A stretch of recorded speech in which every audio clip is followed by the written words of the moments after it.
everyone, and welcome. Hello. Thank you so much for being here. I just would like to say that backstage, Dan and Josh were like, "Ooh, lighting state," suddenly a bit nervous. You guys do this every night. Yeah, it doesn't get easier. I know, but you sort of, you know, we're a little bit later than this normally. Yeah. We're normally used to walking in at this time of day and it's all different and doesn't look quite show ready, and we don't have the sort of murmur of an audience, which immediately makes you go, "Oh, Christ."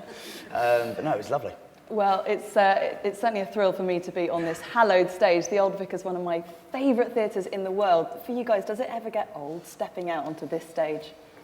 No, not at all. I mean, I think there's something incredibly special about performing this play. Obviously, this play has its origins here, but even more than that, just the chance to get to do this play for people every night.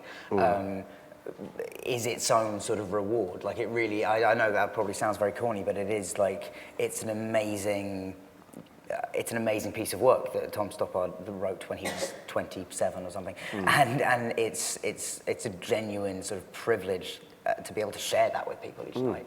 We'll get back to that wonderous man, Tom Stoppard, because I know he's been in rehearsals with you. And what a thing that is, to be able to watch the 50th anniversary of your own play.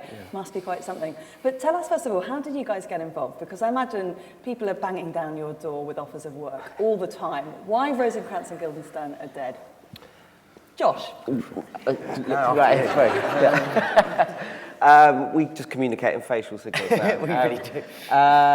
So yeah, it came about kind of I've worked here before. I did a play here 2 years, well, it was a year ago when Rosencrantz Guildenstern started to get talked about, and I'd done a play with Matthew's first play here, which was Future Conditional, about the education system. And I got a call about September, not August last year. Would I like to meet Tom Stoppard? Yes. Did you think your mates were prank calling you? Yeah. My agent asked me that, and I was like, well, that's a...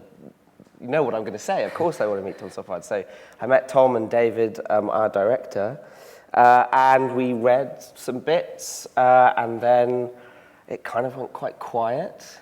And then this is where you come in. Right, okay. And then, I suppose it was around that time that they had asked me if I would meet, at that point, Josh and David in New York. I think David wanted to sort of see the chemistry between us and how that worked with us both in the room together. And unbeknownst to them, we had worked together before and had become friends through that. So, but they claimed they did not know that.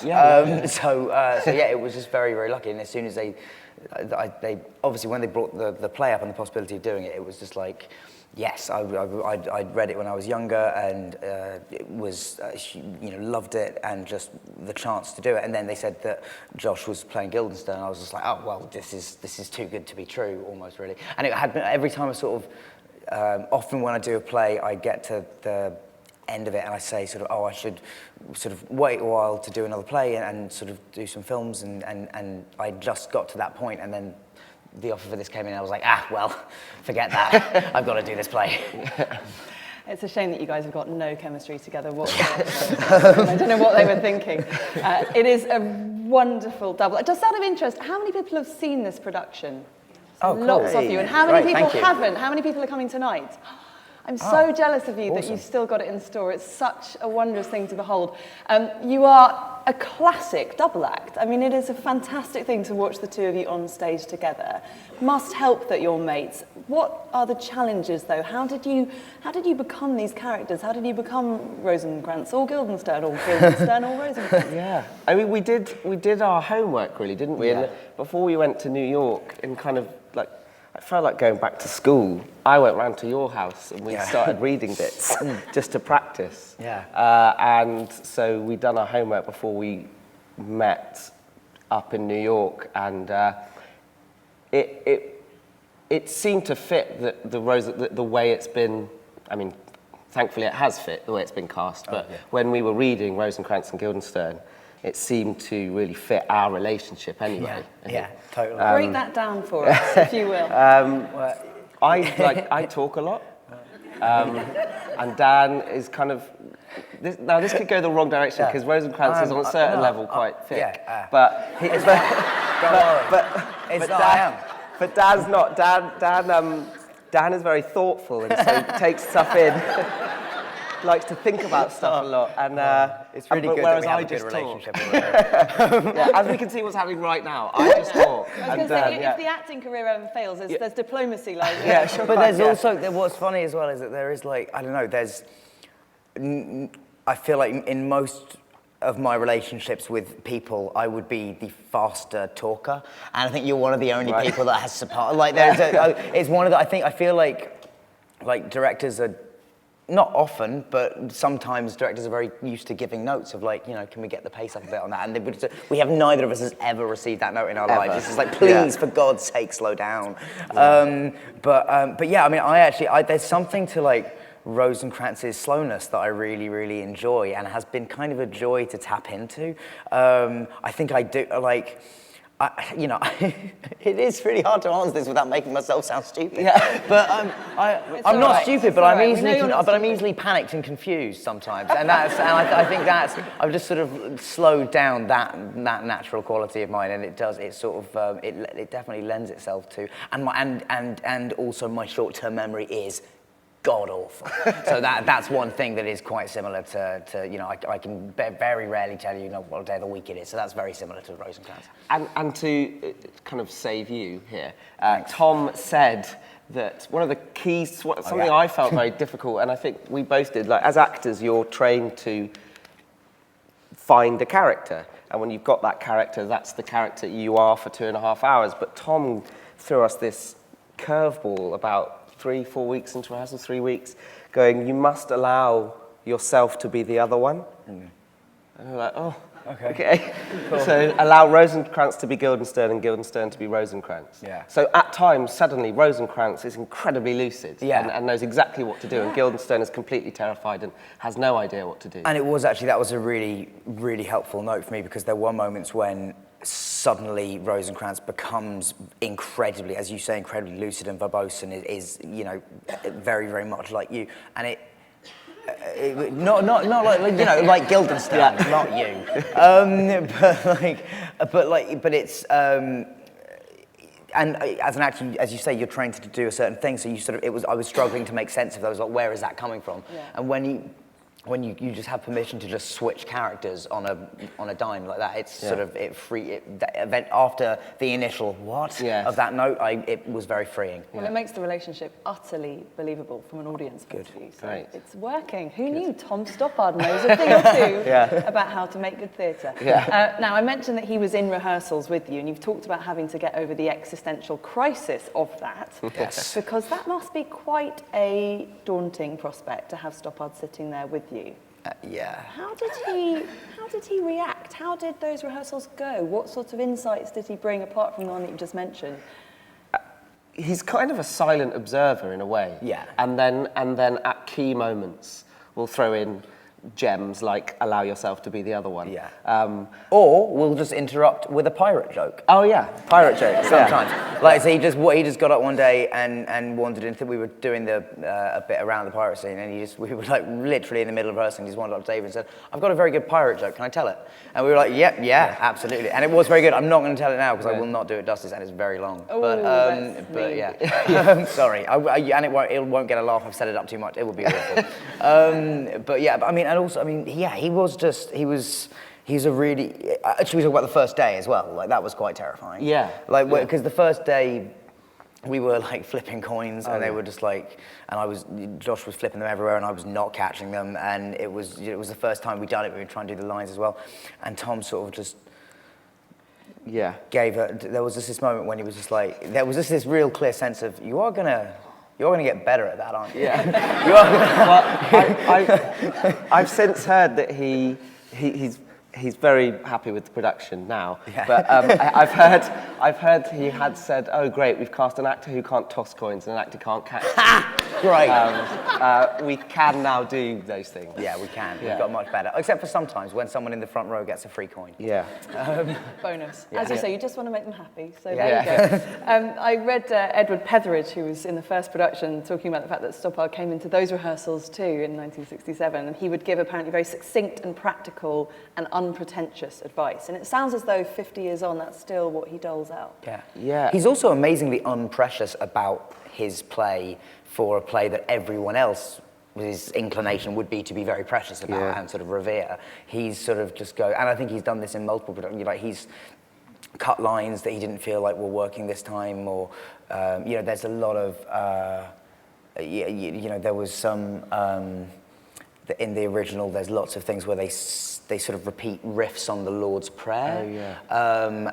And like we were doing them very early on, and then he was just like, oh, I don't think I like that anymore, and so he just sort of took them out, and then there were, you know, and I think that's quite rare, and also like was adding stuff back in because he was going like, oh, I think I think his main thing with this production as well was I think he felt like he, to use his word, I think cheated a bit in the first production with how the play Hamlet intertwines with the play Rosencrantz Guildenstern, and he had moved timelines of one to fit the other slightly in the past, and I think this time he's included more of the play Hamlet than I think has ever been in this play before, and it sort of fits more truthfully or like side by side. That must be gratifying as actors. Do you feel like it's newly minted for you, this version? Yeah, and totally. And David, our director, said that the only reason to do the play which David's phrase is to renew the contract with it. And Tom said the last thing he'd want us to do is to put on white gloves and open it and kind of dust it off and treat it like this kind of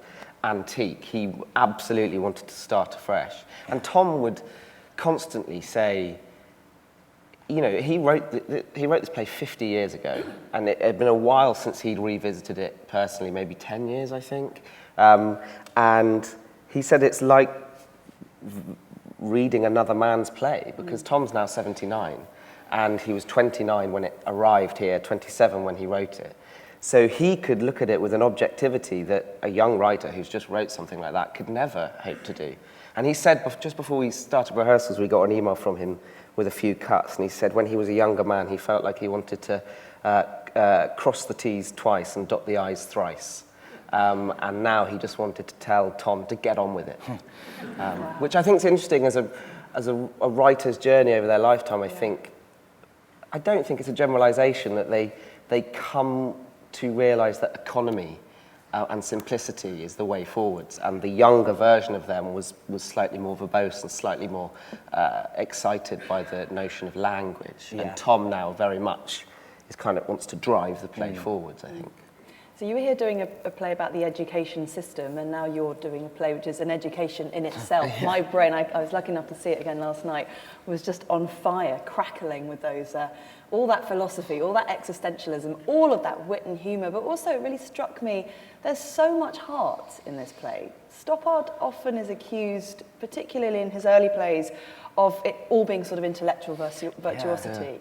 And that's not the case with this play. It's very moving. I absolutely don't. I fail to see how a play about two profoundly lost, confused people desperately searching for purpose and meaning could be anything but moving. Like it's, and there is all of course, there's like dazzling flights of fancy, and he does, you know, like the butterfly philosopher speech that Josh has is one of those speeches that I do think, and David Laveau our director talked about this, that when he heard that speech at 14, it just sort of blew his mind, and I think it does. Like you can sort of feel that, and that's what's wonderful is that moment.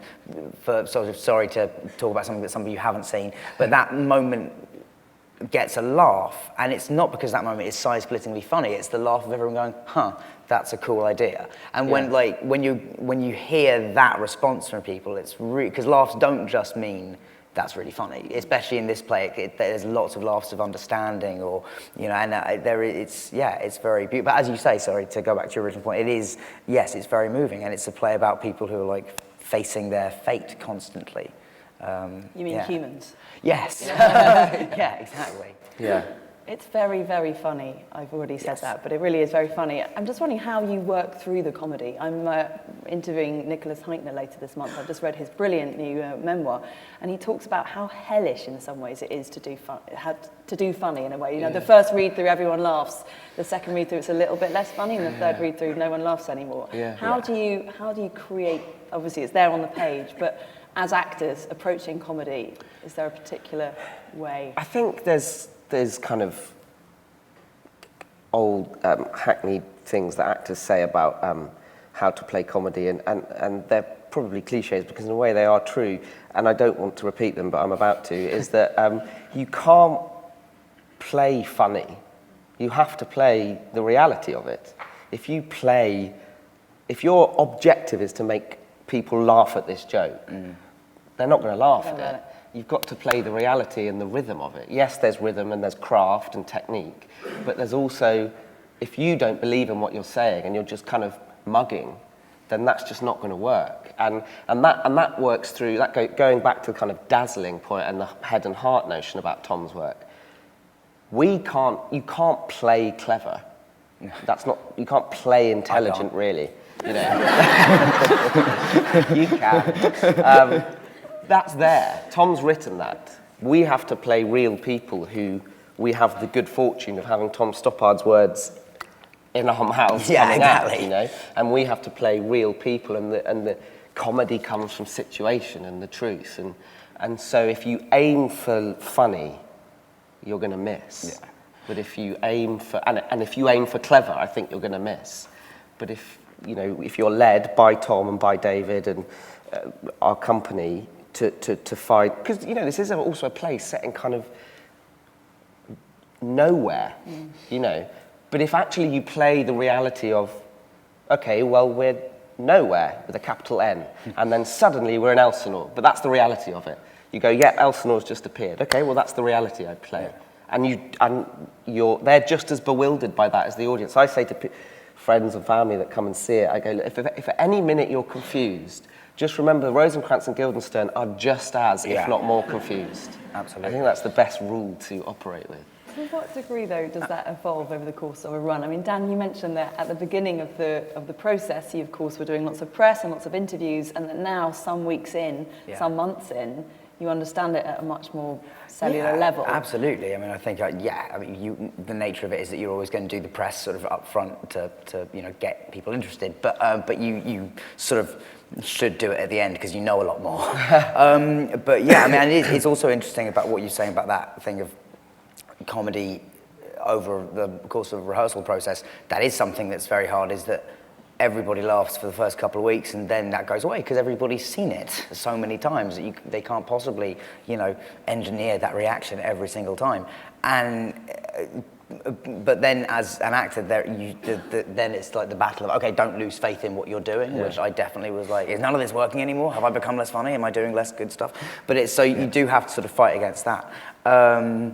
Sorry, what was the other question? Well, I just wondered if it was... I went back to the other one, but you were asking something totally different. I know that, sorry. I'm sure it's self-evident that when you're doing a play, your relationship to the play changes, that the play reveals itself to you every night in a different way. But I was just wondering about this particular play, given... Well, I mean, I think it's so much about... One of the interesting things that happens over the course of a run as well is that you have different friends come and see it, and when you have somebody in, sometimes you sort of view the play through them, because you're suddenly... I've had a couple of friends who've had like very bad struggles with illness, and then suddenly you say the line, and some of them are still struggling with sort of the ramifications of that in their lives, and then when you say a line like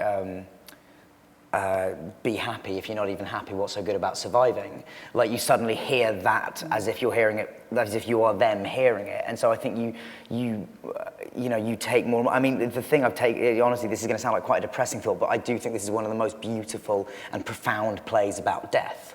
And that's the thing that's sort of, I would probably talk about a lot more in the publicity, just because I do think that's a very, it's the funniest play about death I think that's been written. Yeah. What do you think it's about, Joshua? What do I think it's about? God, it's about it just works, and Tom said this, it works on so many levels. And the fundamental level it has to work on is a piece of entertainment. If you don't enjoy it and you're not entertained, what's the point? You know, you can throw philosophy at you all you want, but you're not going to listen if you're not enjoying it. So as a base level, it has to entertain, which, you know, we've talked about the comedy and all of that, and that it certainly does. We haven't even mentioned David Haig yet. But Exactly, sure, exactly. Yes, we should. But you know, then it works on an existential level, philosophical level. It's a play about death. It's a play about fate and chance, and you know, we're on our 80-something performance or something, or maybe more, less, I think, maybe less. And we're genuinely still finding things about it, and that's what's, and it was written by a 27-year-old. Nauseating. It really is. But also, just on that a really annoying level that he was 27. That was 2 years ago for me. But also that he had all these insights about things at that age. I mean, what? I was thinking last night, it both does and doesn't feel like a young man's play. Absolutely. And by young man, I mean immature. Sorry, I'm so sorry, everybody. All right. I was not aware that was going to come out quite like that. Has to steal the limelight every time. I don't mean an immature sort of piece of juvenilia. I mean, you know, a young man's consideration. It's sort of irrepressible in its energy and abundance, and in that sense feels, and obviously you guys are the same sort of age that he was when he was creating it. Yeah. But it is remarkable, the level of maturity in it. Did Tom Stoppard give you a sense of where that sensibility, those insights were coming from as a 27-year-old? Because at that point he was a sort of jobbing journalist, even. This is one of his earliest plays. Not really. It's all sort of infuriatingly casual. Yeah. Like he went to the theatre and saw Hamlet. The story that I remember was he went to the theatre and saw Hamlet one night with his agent. Yeah. And his agent said to him, "Oh, you should write a play about those two characters." And he was like, "Oh, that's a really good idea." And then he did. So I wish I had more to tell you, but that was a story I've heard. Possibly the best piece of agency in the history of British theatre. But frustratingly, I think that's how Tom writes as well. In the sense, when our director was telling us about when they did The Real Thing, Tom wanted to write a play where the character in the first scene turned out to be a fictional creation of the character in the second scene, and that's how The Real Thing began. You know, and then it became. He still hand writes as well, which I find mad. Did you know that? No, I did know that. It's great, yeah. And loves sweets, apparently. Loves sweets. Loves a dime bar. Yeah. Who would have thought? I know. Dime bars and words original. There's a Tom Stoppard fact you didn't know before you came. There you go. Yeah. So as an actor, can you sort of wangle your way into his affections by providing words original? One of my most treasured memories, I think, of this production, will be sitting with Dan there, with Tom there in the stalls. Are we talking about philosophy? No. Are we talking about existentialism? No. We're talking about our favourite type of fruit gum. Oh. And that was like, it was wine gums, fruit pastels, fruit gums, and I will hold that very dear. And that sort of says it all, though, that he's an ordinary human who's just capable of creating these masterpieces. He really is. He's incredibly wonderfully self-effacing and wonderfully just like still loves it, which that's a lovely thing to see in somebody that's been doing it at such a high level for so long. Is you get a lot of people in that position who are sort of slightly jaded or just take it for granted, and you know, that can never be said of Thomas. It's a really lovely quality. Yeah. Now, you guys are both actors absolutely in your prime, although hopefully many, many decades still to come, because you are still both nauseatingly young as well. Daniel, in particular, I'm struck by the fact that every time people think you might do the obvious, you do something else. Can you talk us through your sort of choices as an actor? You seem to want to challenge yourself with everything you do. Yes, I mean, I do, but it's also just like I'm in a really wonderful, fortunate position to be able to do things because I love them and because they excite me, and you know, not everybody is in that position, and and I might, I might not be forever. So it's just a case of like sort of making hay while the sun shines, and just it's a really As I said, it's an incredibly fortunate position to be in, and I think also sort of, and I mean this in the best possible way. Sort of weird begets weird. Like once you do a movie like Horns, then people, which for you, if you haven't seen it, which I'm sure most of you haven't, but it's a film where I wake up one day as sort of a character that's turning into the devil, and then like somebody sees that, and then you get a film script about playing a corpse that comes back to life. Also another film I did that you probably haven't seen, and so I think you get sort of when you get a reputation for being into doing sort of weird, interesting stuff, you attract more of that stuff, which is a nice reputation to sort of be getting. I remember seeing you on Broadway and thinking that you were a really ace dancer, and thinking that maybe you had, a dance sort of background, and then someone pointing out that no, you'd never danced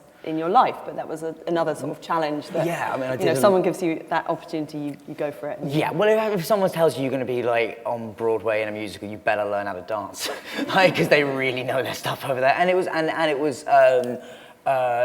was the most probably the most rewarding thing I've ever done, because I was so crap to start with. Like I was starting from a place of absolute, no talent.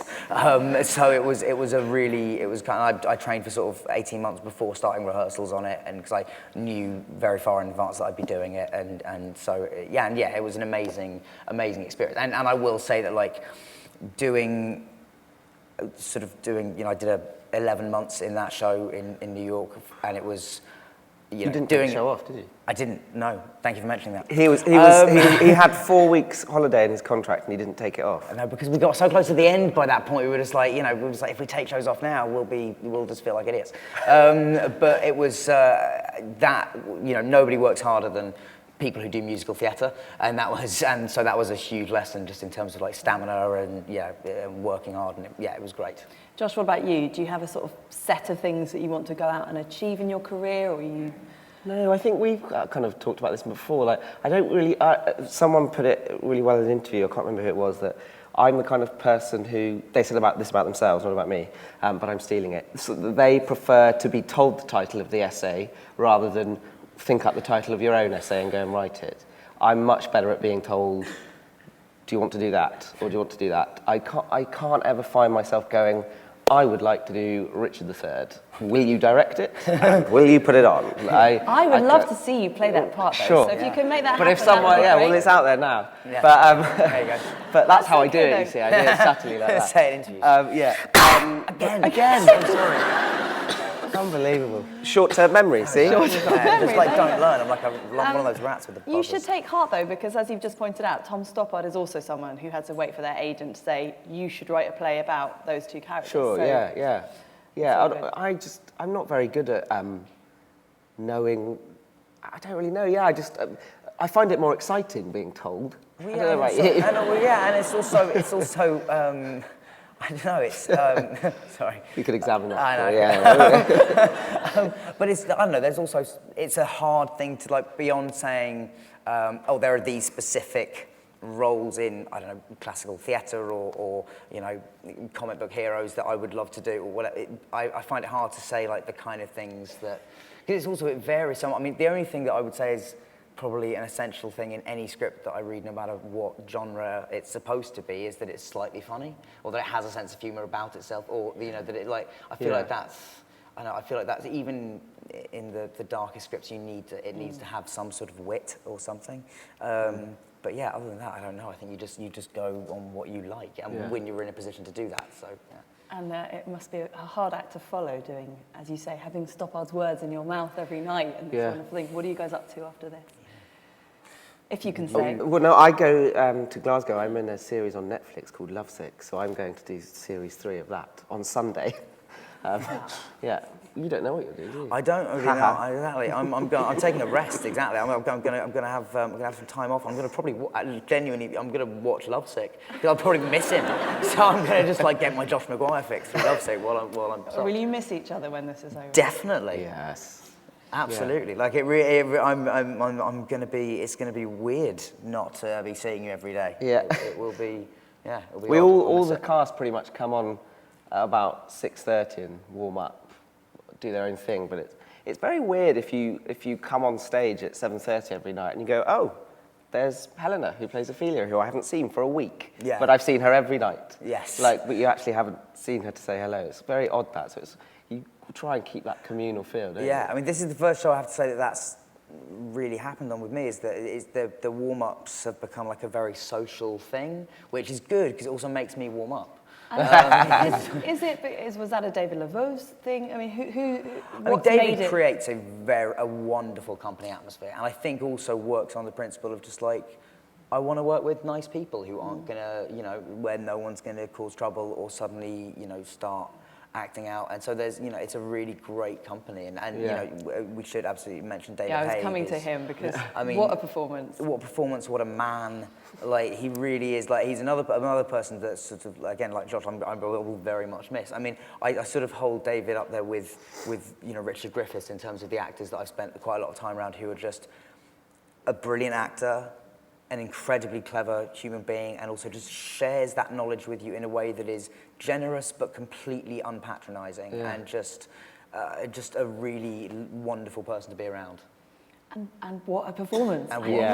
He's created in the player something that I think I will remember for the rest of my theatre-going days. Yeah, it is so brilliant. And completely fresh. Because neither of us have seen a production or the film. No. And by all accounts, it's brand new. Yeah. Like, it's not a player that you've seen before. I mean, a little bit of Jack Sparrow, maybe. Sure, well, yeah, exactly. But yeah, it's Tom Stoppard by way of Jack Sparrow. Yeah, but it's just it's completely amazing to watch. I mean, right at the first read-through, remember when he spilt that water? Remember? There was a moment where he slammed his hand down in character, and this water just went. Psh, and we were just like, ugh. It was great. That's real acting. There you go. Real acting, if you can make the water do your own bidding. Just very quickly, as we're sitting here, I've got a few questions to ask you from the audience as well, but before, as we're sitting here, what changes have happened to the stage for this particular production? Because I feel like we're thrust very far out into the audience, which gives an amazing sense of intimacy. Yeah. Hello, front row. When I was here, though, I did a play in the round, so like the stalls were completely gone, the stalls were the stage, and we had half seats up here and then a new built set of seats that went kind of halfway up and met the circle there. But in terms of where we're sitting now, the stage stops at the proscenium arch. So our design has pushed it out and taken out one or two rows, I think. And then back here, kind of where that massive light bulb is, that's normally where the stage would stop. But they've pushed it right through into the scene dock, and that's where the infinity curve goes. So, as Dan has said, for a play that's about two small people on stage, to extend it both ways was quite a brave thing to do. Yeah. But it seems to have worked. And then we have lots of curtains that kind of come across. But it is amazing how flexible this stage is. Yeah. Because they put it in the round as well for Clarence Darrow and the Norman Conquest and stuff like that. So it's so amazingly, what's the word? Versatile? Versatile, yeah. Versatile. Well, it is a very legendary and wonderful space. Very quickly, before I go on to the audience questions, which I really do hope I have picked up. Yes, I have. Because it's such a big learn, I imagine, and just love to know how you actually take in a play like this. How do you learn it? How does it become part of you every night? It's so many words and so much. I mean, to what degree were you working together on learning it? To what degree do you need to be on your own? Dan, with your short-term memory, is that a help or a hindrance? No, that's the thing. I've got a terrible memory for the stuff that you need to sort of get you through life, what day it is and friends' birthdays and, the names of the people you love. But but I don't know, for memorizing scripts and stuff, I think that's a skill that's just been honed, so my mind is very good at that particular thing. And for information that's useless and interesting, I can remember that too. But it's, I learned, I don't know if this is like, in a moment Josh's going to answer, and he'll probably have something better, because he actually trained. But I learn my lines the same way I learned French vocab at school, with a CD case covering up the words, and then just going down and going down and going down, and then just doing it again and again and again. Do you do it on your own? I do it on my own, and then you do it on your own as much as you can, And also in this play, there are some bits that are very physical, and you can't learn without doing the physicality as well. So once you get into the space and the words start getting tied to movements, and then it starts getting to your body as well, like that's when it becomes sort of solidified. But yeah, it's just lots of repetition. Yeah. So, do you have a trick? No, I wish I had some amazing trick I could say, but no, mine's very similar. I try to. Do you use a CD as well? No, my hand. Okay. French vocab. I try to. I don't think I have any old CDs anymore. Oh, I've loads. You got I'll give you some. Okay, great. Maybe it'll help me learn my lines. I never usually learn my lines before we start rehearsals, because I find, for me, the work happens in the room, and any work you do before then should be just for yourself, or you've been told to do, come with this. But for me, that all should happen kind of in the room. But with this, it was a bit of a monster. So we met up like once or twice, I think, once before New York and then once after, and repetition. But there is just absolutely no comparison to being in the rehearsal room. If you'd sat at your desk all day and tried to learn it, and were in a rehearsal room all day, if you did a study, you would have learned 80% more of it. We had a terrifying moment when we met up. We hadn't seen each other for a while, and we started running lines, and both of us said to each other separately, imagine if we turned up and we both thought we were playing the other character. And we'd learned like the entire play the wrong way round. Well, that didn't happen. I did have a sort of fantasy last night that maybe you could resurrect this in the sort of, manner, the time-honoured tradition of swapping roles. Would you be up for it? I think no. No. Yeah, I'm going to go, I'll second that. No. Yeah, I honestly watch Josh through the first scene every night and going, so glad this isn't me. For those of you who are seeing it tonight, Josh has a much wordier part in the play as a whole, but in the first scene particularly. Oh, I have a few of them with you as well. Yeah. Sit back and relax. Well, you're in the right part, guys, and you're doing a beautiful job, so thank you. As I mentioned, this is going to be broadcast on the social media platforms and elsewhere for the Old Vic, and we've had some questions via Twitter, so I hope you don't mind. We've got about 5 minutes left. I throw some of these at you. Absolutely. Do you ever want to write or direct a play or a film? Yes, I would love to direct a film. I would love to write for them. I don't think I could direct a play, because I don't think I've grown up with an understanding of how to stage something theatrically, so I certainly don't think in present state that I could do that. You write. I'm right, but and you. Yeah. I could do it, but I think you obviously have a far more deeper understanding of a film set and stuff like that. I think you'd be great. But yes, but I go through journeys on both film sets and plays. We're going, I could do this. I couldn't do this. I couldn't do this. So it kind of goes in a bit of a journey. Any actual plans to do it, Daniel? You answered very quickly. Oh, no actual things that are happening, but just aspirations. How long did you have to practice throwing coins to each other to catch? A lot.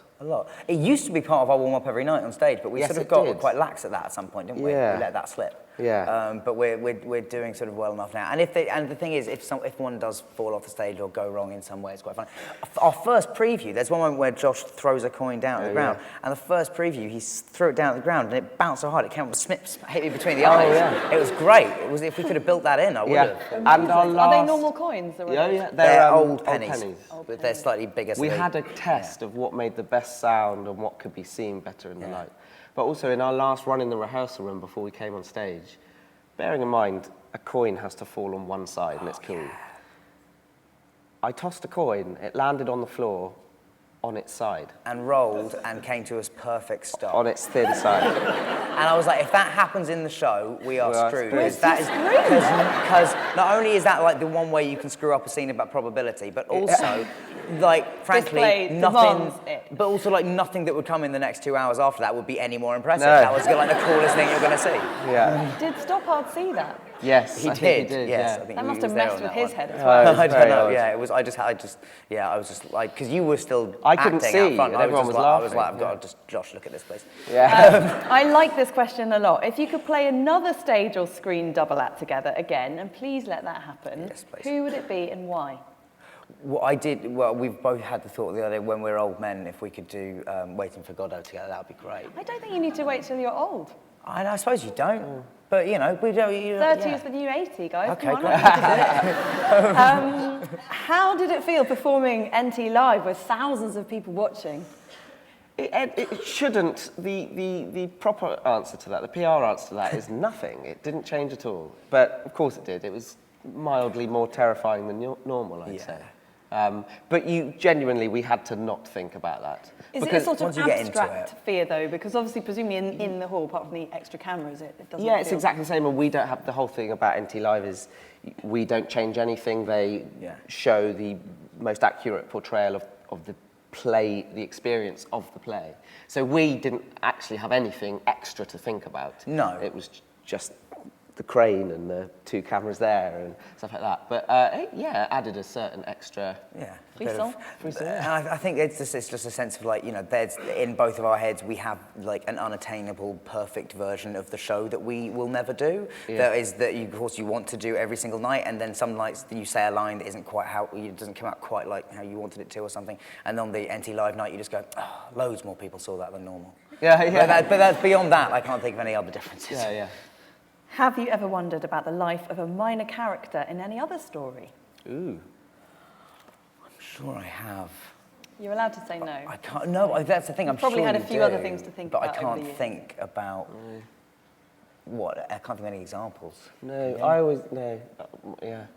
Well, now mine's a really silly one. I was thinking like disaster movies, or like when you see like Bruce Willis running away from a comet. I want to know what the person who's just like me living in a cul-de-sac in Warwick. Like, what's going on there? You should make that movie. I don't live in Warwick anymore. But yeah, I think you've got the perfect subject for your next play. Then. There you go. Yeah, exactly. Made that Armageddon happen. in Warwick. Yeah, exactly. Do you have any advice for a young actress or actor?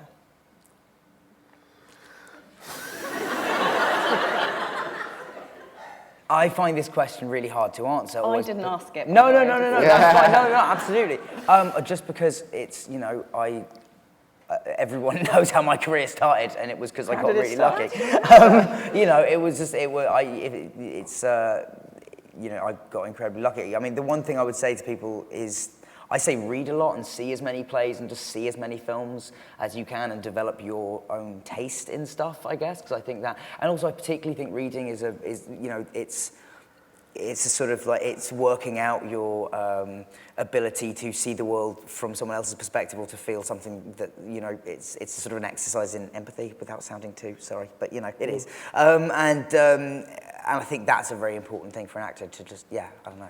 Sorry, rubbish answer. Well, please. I mean, I trained, so I would maybe say, I would definitely advise. If someone was asking me, just coming out of school, and they were 18, should I apply to drama school? I'd go, absolutely, yeah. I got to drama school, had a great time. It gave me the skills I needed. I got rid of some of the skills that I thought were rubbish, but that's your journey through anything. That's your journey to become whatever you become. Train, absolutely. But obviously, Dan didn't train. He just tried not to cough loudly. His short-term memory is improving. I'm learning from experience. But then Dan didn't train, and yes, you do say you are an interesting example, but some people who, if you start working, for instance, Helena in our cast plays Ophelia. She came straight out of Oxford University.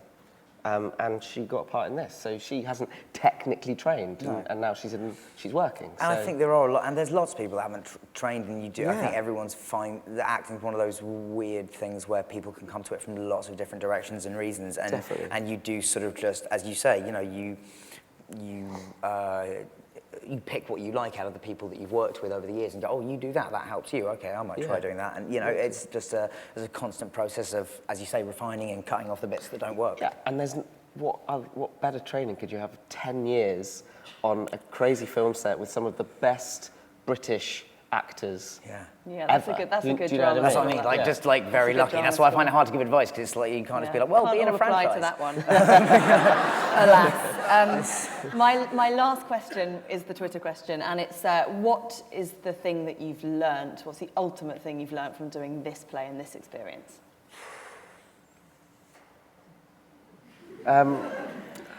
I mean... You're allowed to just say, I'm still learning, we're still on a journey, we haven't finished My the one yet. is always, I always just need to tell myself to relax more.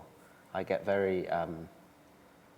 everything's better when you relax. Yeah. Your life, your work, that's what I always try and tell myself. Yeah, I mean, I think absolutely that's definitely true. And I think I've probably been more relaxed on this job than any other play I've ever done, in no small part because of you and David as well, because it's a very like, and everyone in the company, everyone's sort of, you know, everyone's got each other's back. It's a really lovely place to work. And beyond, what have I learned? I mean, I had what I regard, and this is a sort of probably actually quite a good example of my Rosencrantz-ishness, where about 3 weeks into rehearsal, I was doing there's a speech early on about toenails and fingernails, and I was doing that speech, and I said, oh, his toenails aren't growing, but his nails and his beard are growing, and he says that those things continue to grow after you're dead. They're dead. And they're dead all the time. This is the afterlife. This play's about the afterlife. And I went up to David Vaux and I just said, David, they're dead, aren't they? That's the thing. And he was like, what's the title of the play, Dan? So I was like, oh. Yes, true.